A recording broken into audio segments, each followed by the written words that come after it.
Okay guys, I'm gonna post a couple videos and each one is gonna break down a specific scene. So I'm just gonna go scene by scene through it. I'm gonna provide my explanation. As always, if you feel like you are tracking and you know what's going on, you don't need an explanation, that's awesome. But this is to provide some supplemental information for those of you who might be confused or a little lost while reading through the play on your own. I know it's a hard thing to read on your own, even with the translated version, so that's why I'm doing this.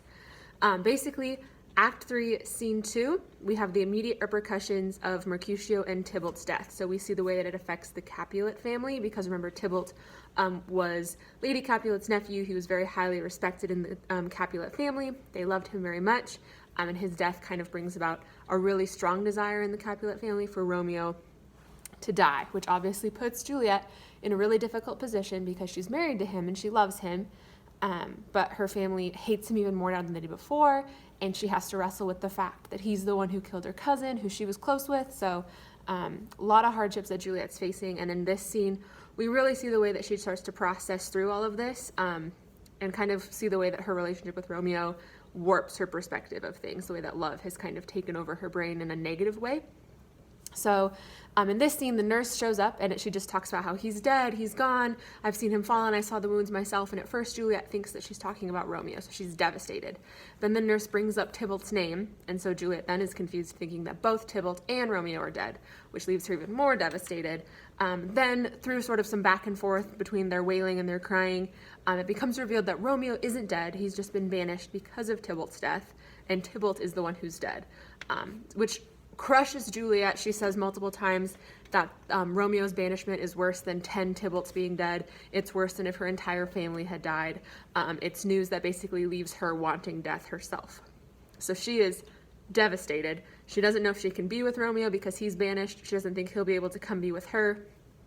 She's just like really crushed, and her immediate response, the first reaction she has is that, like, I would rather die, you know, death can take my maidenhead rather than Romeo, meaning like rather than be with anyone else, rather than be with my Romeo, I will die alone soon in my deathbed. Basically, she's saying that's where she wants to be. She doesn't want to be here anymore. She doesn't want to move on. She doesn't even necessarily want to be with Romeo right now. She's really conflicted about that because he's banished and because of Tybalt.